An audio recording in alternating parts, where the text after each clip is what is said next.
Moving forward into the more tragic parts of overexposed and underdeveloped, which is not the name that I had chosen, but when they presented it to me, I had to sheepishly admit that it made a lot of sense for the trajectory of my of my career and my life. But one of the things that I really noticed was how awful my hairstyles have been over the years. Now I'm like this, I'm a bald guy. But prior to just surrendering to the fact that maybe that's the only appropriate hairstyle for me at this point, I went through a number of them. This photo here, I must have been about 16 years old, playing my pink Dean guitar that I got at a secondhand store. But when I was younger, I was so in love with the idea of like crimped hair because not only it was the 80s, but it looked like electricity, man. And my girlfriend had crimped hair and it was the cool thing to have. And I bought a crimping iron and I used to crimp my hair and I thought it was cool, but I was also very lazy. So I went to a hair salon when I was about 16 years old and I asked for a crimp perm under the assumption that I would just never have to crimp my hair again because that laziness also took over any of the desire to look half decent, whether or not that did. And so I got this crimp perm, and when I came out, it just looked like this. It was essentially like a solar flare.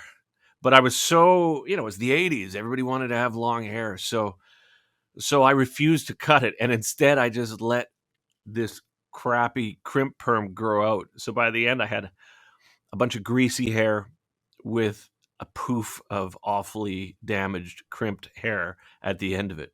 But oh no, that's not all. Move forward to photos like this. God, you see any scene cred that I established for myself based on Strapping Young Lad or anything that I had done in my career that was viewed momentarily as cool is kneecapped almost immediately by photos of me in my teens. Some people now I'll put together songs and things that I think are cool, like some of the power nerd stuff is really reminiscent of big 80s power ballad metal stuff.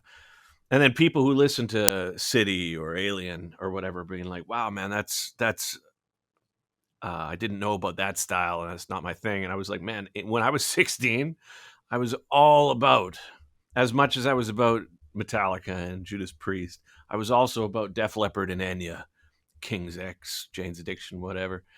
And so my hairstyle here uh, for graduation, for grade 12 graduation, was tragic in a almost profane sense. But you'll notice that as straight as this is, that crappy crimp perm is still hanging in at the end. Maybe the idea of the overexposed and underdeveloped book is to, it's almost like if you beat people to the punch in terms of roasting yourself or in terms of giving yourself grief, really, what can they say? Someone comes back and say, man, I saw photos of you when you were in grade 12 and you look like a total poser in a pink cummerbund. I was like, yep, that was me. Moving on in the tragic hairstyles escapades. This one, oh, dude. Okay, so I got to Los Angeles. I was working with Steve, and I had what could be loosely considered to be dreadlocks at the time when I moved down there, but they weren't. I referred to them more as poo sticks. I just didn't wash my hair.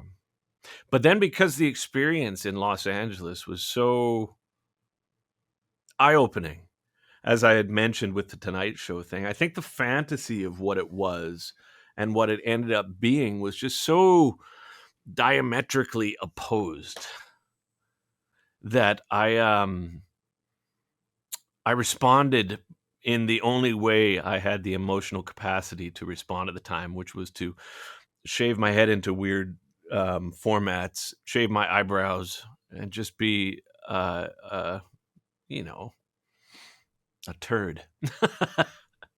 And this hairstyle was right in the heat of it. That was right when Desmond Child and everybody involved with that scene were convinced that my role in it was to be, a good-looking young singer. And so I just kept shaving my head and shaving my eyebrows and just trying to make myself look as messed up as possible. And that added to the tragic hairstyle surplus. And here's another example. But oh no, overexposed and underdeveloped is not finished revealing the awfulness that was my hair choices. Like, take a look at this one. Dang. Holy cow. So this is around the physicist slash Terria era. Actually, I would say this is more Terria. I was not at my healthiest. The concept of exercise and self-care had not been introduced to me by myself at this point, and instead I thought um, sloth was the modus operandi for that particular period, and my visual appearance responded in kind. Look at this. Dang. It's almost like there's a couple of steps. It's like the stages of grief, you have to go through these things to recognize and then find acceptance. And I think you could look at that as an analogy for me finally recognizing that bald is probably my option. And I put up a good fight, and this is an example of that fight. Actually, let's just say I put up a fight. I don't know if it's a good fight. And the last one before we adjourn from our. It's a big book. It's really well done. It's really put together well. But it also shows that all of this crap, right? Oh my God! Here's the last one that I'll show you for today. This is the hairstyle for. I was gonna say this was for something, but I think it was probably in the long run only for page 185 of Overexposed and Underdeveloped, because these, again, people I know who have dreadlocks, actual dreadlocks, are for the most part clean and well maintained and organized and a really cool look. What This is not what I did. I just refused to wash my hair for a couple years until the pillow that I slept on, the pillow sheet almost had like a translucent window of grease. And this example of, what an intimate encounter would have looked like with me at that particular point in my life underlines why my career has typically revolved around a more um, musical crowd rather than ones that are connected to the aesthetics of an artist. Anyway, folks, the book Overexposed and Underdeveloped is on sale now. We put a ton of work into it. And at first, again, I was hesitant to do it for a number of reasons. I had thought that it was just going to be a representation of a type of self-absorption or narcissism that I prefer to think isn't a fundamental part of my process. And I still believe that that's the case. And putting this book together was really difficult, actually, because I don't like looking back. But I guess, like the old adage, you have to know where you've been to either understand or control where you're going. And as a result of that, this book was phenomenally important to me. It's up for pre-sale now.